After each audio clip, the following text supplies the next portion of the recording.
பெருநாள் தினத்தில் தான் கொடுக்கணும்.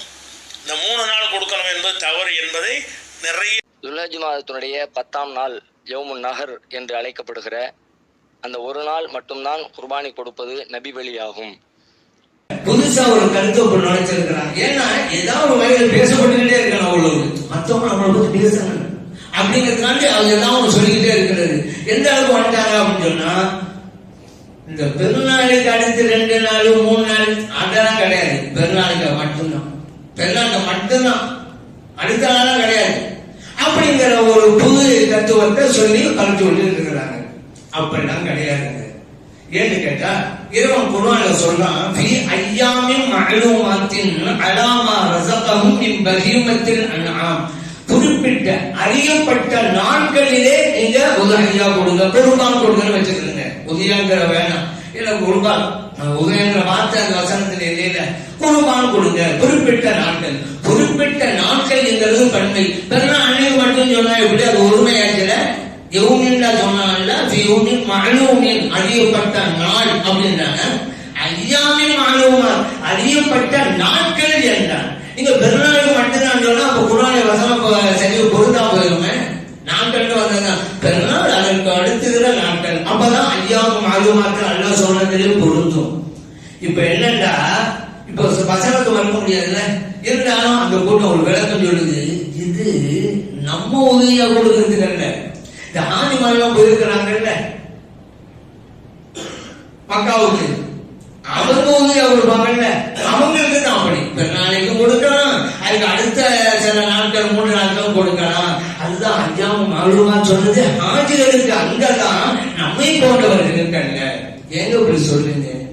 நம்ம கேட்டா அதுக்கு ஒரு விளக்கம். அல்லாஹ் இந்த வசனத்துக்கு முன்னால ஹஜ்ஜ பத்தி தான் சொல்றான். அதனால இதுவும் ஹஜ் சம்பந்தமானது வழங்க முடியாது நமக்கு. அல்ல இதுக்கு முன்னாடி சொல்லுவான் ஃபின்னாஸ் பில் ஹஜ்ஜி. இப்ராஹிம் அலைஹிஸ்ஸலாத்துக்கு அல்லாஹ் தஆலா சொன்னான், நீங்க மக்களுக்கு அழைப்பு கொடுங்க ஹஜ்ஜுக்கு அப்படின்னு தான் ஆரம்பிக்குது.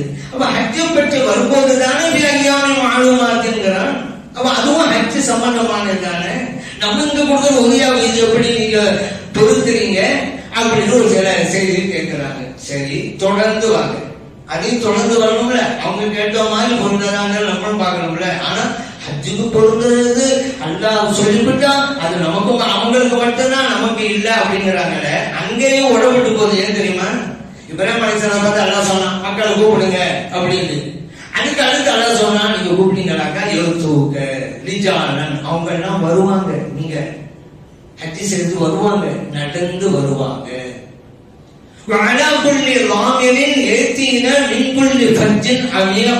பல்வேறு பகுதியிலிருந்து மெலிந்த ஒற்றையிலும் வருவாங்க.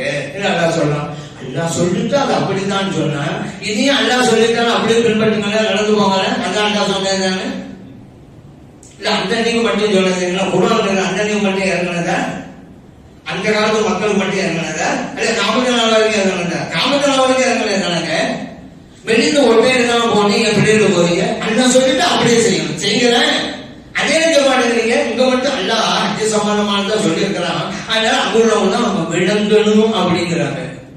சரி, அடுத்து அது தொடர்ந்து அல்லாஹ் பேசலாம். அதோடு நிப்பாட்டல. வலி புள்ளி உம்மத்தின் ஜஅல்னா மன்சகன். அடுத்து நம்ம கொடுக்குற உதவியா பத்தி அல்லாஹ் பேசலாம். ஒவ்வொரு சமூகத்தினருக்கும் உதவியா கொடுக்கறத நம்ம மார்க்கம் ஆக்கணும். அவ்வளவு பேர் உயர்ந்த வணக்கம் இது. உங்களுக்கு மட்டும் இல்லைங்க, முஹம்மதியா அவர்களே, உங்களுக்கு மட்டும் இல்ல, எல்லா சமூகத்திற்குமே நான் மார்க்கம் ஆக்கணும் அப்படின்னு அல்லாஹ் சொல்லலாம். அப்ப உதவியா பத்தி சொல்லிட்டானா? சரி, அடுத்து வாங்க. நீங்க உதவியா கொடுக்குறீங்கல்ல ஒட்டகம். புதுன அப்படின்னு சொன்னாக்கா கொழுத்ததுல அர்த்தம். ஒட்டகத்தையும் எடுக்கும், ஆட்டையும் எடுக்கும், ஆட்டையும் எடுக்கும்.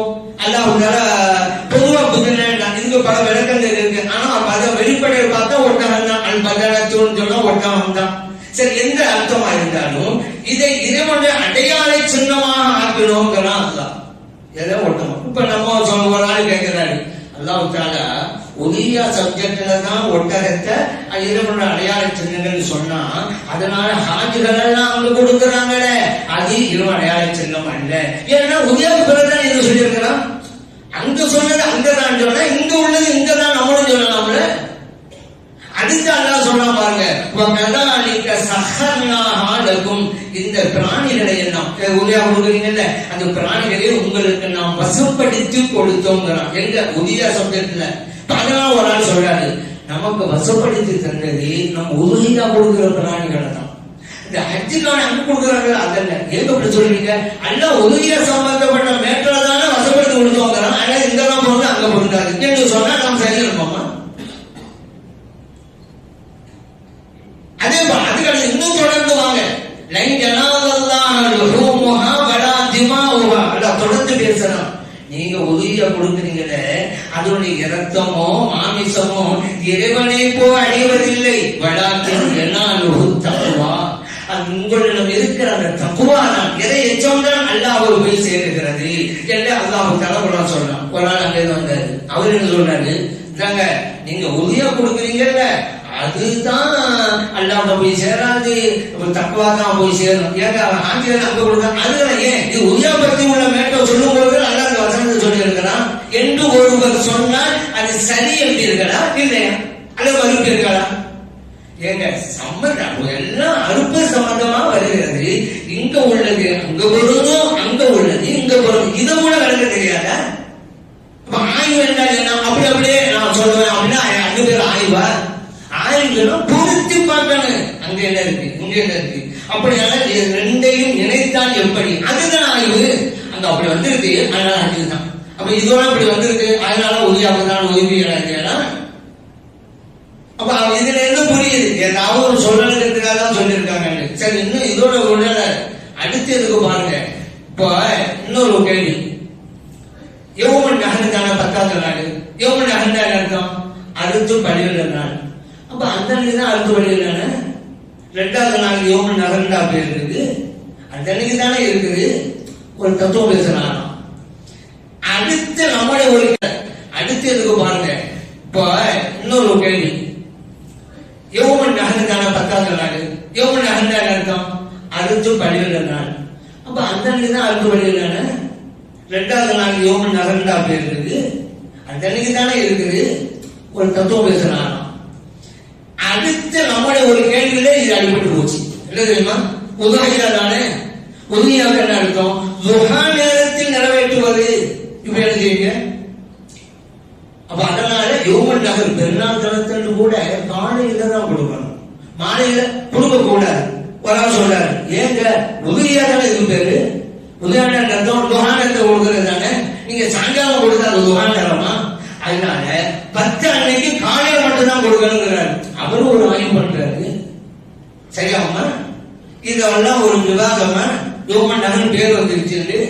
சரி, அப்படி பார்த்தா அரஃபாவுடைய நாள் துல்ஹஜ் மாதம் பிறகும்போது சொல்றோம்ல, ஹாஜி எல்லாம் அங்க போறாங்க. வஹாபிகளுக்கு இது ஒரு கேள்வி, நம்ம ஒரு கேள்வியை வைக்கணும்.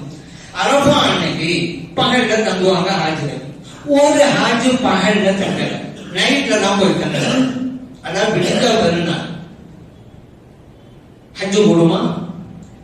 மகான்கள் சொல்றாங்க கூடாது அப்படின்னு சொல்லிட்டா, ஏன் கூடாதுன்னு நம்ம வாங்க செய்வோம், அது ஒரு தனி சப்ஜெக்ட். ஆனா கூடும் அப்படின்னு சொன்னா, இப்ப நம்ம கேட்போம்ல, யௌம அரஃபாங்கிறது பகல்ல மட்டும் தானே. மகரிப் ஆன உடனே யௌம அரஃபா முடிஞ்சு போச்சுல. அரஃபா நீங்க தங்கணும்னு சொன்னா பகல்ல தங்கினாங்க. இரவு வந்து பெருநாள் நைட்டுங்க. பெருநாள் நைட்டு தங்கினாங்க, எப்படி அரஃபாவுடைய நாள்ல தங்கினாங்கன்னு வரும். நம்ம கேள்வி கேட்டா என்ன பதில்? அப்ப யௌமுன் நஹர் தத்துவம் அடிபட்டு போச்சு. இன்னொன்னு தெரியுமா? ஐயாம தஷ்ரீக்குங்கிறோம்ல, தஷ்ரீக்குடைய நாட்கள். தஷ்ரீக்குன்னு அர்த்தம் அல்வா புரியுங்க. அது புரியாம அடுத்தது வந்து பேசுறாங்க. தஷ்ரீக் என்றாலே இந்த மாமிசத்தை உழைச்சு போடுவாங்கல்ல, நம்ம செய்யலாம் உப்பு கண்ண போடுவாங்க. அந்த மாமிசத்தை காய வைக்கிறது தானே தஷ்ரீக். இல்லாட்டி அந்த நாளைக்கு ஐயாம தஷ்ரீக் பேர் இருக்கேன்னு மாமிசத்தை உழைத்துகின்ற நாட்கள். அது அர்த்தமே அதுதான். நீங்க உறுதியாக கொடுக்க கூடாது. அப்படி எப்படி உலர்கிறது? அப்ப ஐயாம தஷ்ரீக் பேர் அமைச்சாங்க. பேர் நம்மளா கொடுத்தோம், நபி ஸல்லல்லாஹு அலைஹி வஸல்லம் பேர் கொடுத்தாங்க. ஐயாமு தஷ்ரீகி குல்லஹா தபஹன் அப்படின்னாங்க. ஐயாமு தஷ்ரீகி ஐயாமு அக்லீன் வஸுல்பின்னாங்க. இந்த தஷ்ரீகுடைய நாள் இருக்குதுல, தஷ்ரீகுடைய நாள்னா 11, 12, 13 நம்ம தக்பீர்ல சொல்றோம்ல, அந்த நாள் தான். அது சாப்பிடுகின்ற நாட்கள், அருந்துகின்ற நாட்கள் அப்படின்னாங்க. முஸ்லிம்களே பதிவு செய்யப்பட்டாச்சு. அவங்களெல்லாம் பெருநாளை கொண்டாடுங்கன்னு அர்த்தம்.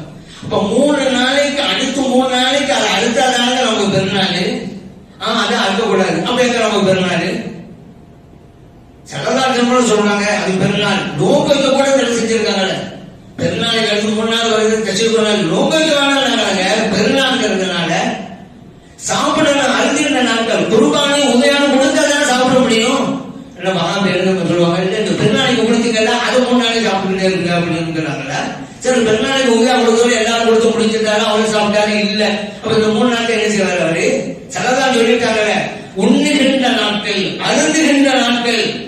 பெருநாளை கொடுத்து அப்படியே முடிஞ்சுட்டா அருந்துகின்ற நாட்கள் நடக்கிறப்போ உண்ணுகின்ற நாட்கள் இல்ல. அப்ப எப்ப சரதான் சொல்றது பொருங்க நீங்க உதவியை அந்த 3 நாட்களில் கொடுத்தால்தான் பொருள். எவ்வளவு தெளிவாக இருக்கிறது.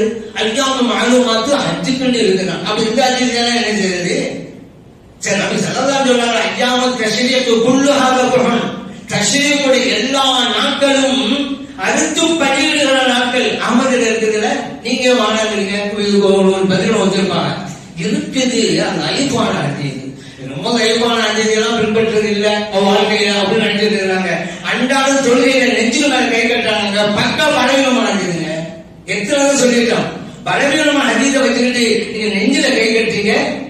பலவீனமான அஜீது சொல்றது உங்களுக்கு எங்க இருக்கு தார்மீக உரிமை கிடையாது. டெய்லி கை கொள்வாங்க. நீங்க வேற சைடு நிரூபிச்சிருங்க. லட்ச வருஷம் அடிச்சு பல வருஷம் போச்சு இன்னும் யாரும் முன்னு வரல.